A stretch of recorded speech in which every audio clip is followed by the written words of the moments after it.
I won't be available for some time because I'm preparing for my comprehensive examination. That's like the exam that you sit for after you finish your coursework. I mean, during PhD program, when you're done with your coursework, you have to write your comprehensive examination, and when you pass, then you can proceed to your dissertation. So that's why I felt like let me just make this video and tell you all that I'm sorry. I've not been available online on my YouTube page, my YouTube program. I've got so many videos that I made that I've not been able to edit and share with you. But then something just came to my mind and told me that, okay, why not just randomly share your experience, how you became a school owner. I started my school way back in 2006, and I thought I could share my experience. In other words, by God's grace, I'll be online, make a video, and show you how I became a proprietress, a school owner. This gimbal, I mean, I just got it, and this is the first time I'm using it so I can record on the go. So as I was saying, I started my school back in 2006, and right before then, so this is my school, and this is Old Dominion University, where I'm currently running my PhD program. Okay. Yeah, and this is the Department of Teaching and Learning. So this fateful day, I was working at Team Hospital, where so on that day I was just going home, and I felt like is this how I want to be, I mean, living my life? Is this how I want to, like, what impact am I making? At that time I had no children of my own. I mean, I was married but I had no kids, and something just kept talking to me from within, like, what impact are you making? How are you helping other children? It's not just about helping yourself alone. And I felt like why not start a club, a kiddies club, children in the neighborhood? Why not bring them together, train them about how to be responsible individual, teach them about prayer, teach them about so many things, adab, and all of that. So by Allah's mercy, I started a kiddies club. None of these children were my own children. I was married but I had no kids of my own. So I told myself that if I could train these children, and I believe if they become responsible individual, I mean, they will pray for me. So that was how I started kiddies club. And weekends, these children would come around to Kwara State Television Authority, NTA Ilorin, where videos children would present, and I mean, I was loving it. I was seeing these children, they were learning, they were growing, they were becoming responsible, I mean, individuals. Eventually we decided, like, okay, we will need a source of income.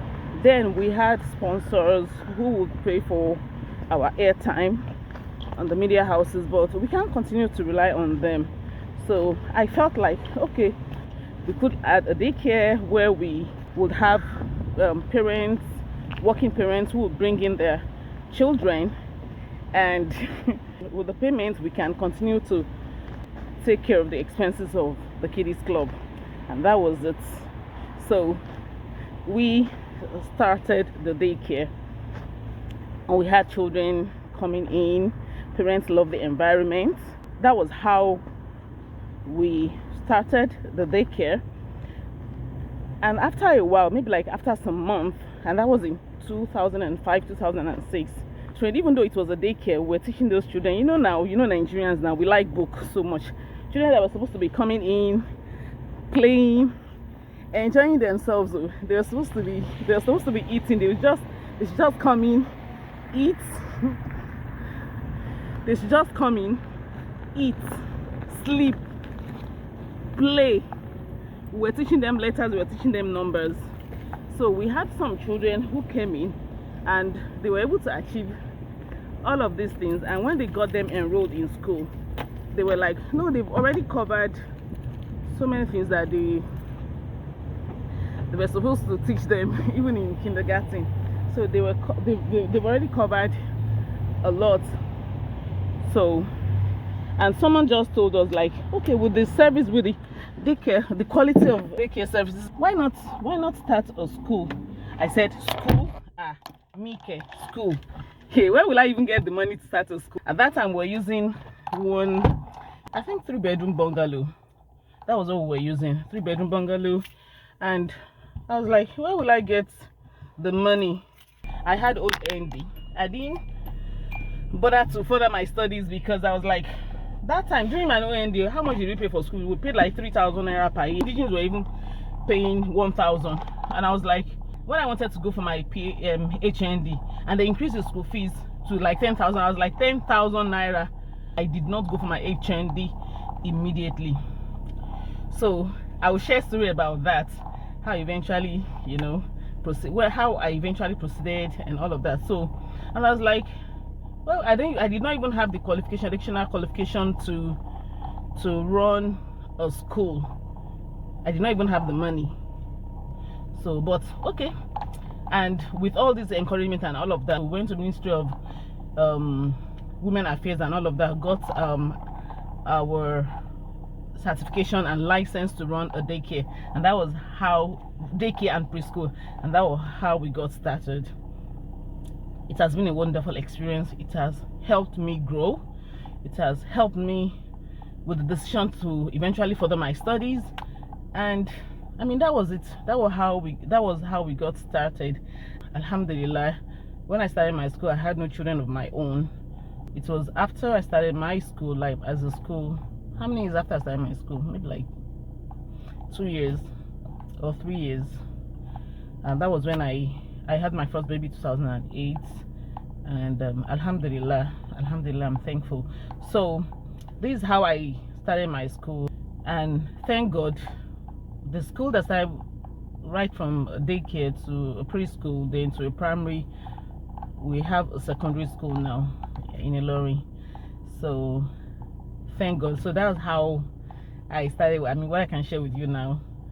So I don't know, what should I call this series, so that I can just do it, share my experience with you and all of that. So those who wants to learn, get inspired, then I can share tips on how I manage my team, like the Light team, staff of the Light schools, how we collaborate, how we work together, how we respect and honor our parents, the stakeholders, and all of that. So in upcoming series, I don't know, what should I call this?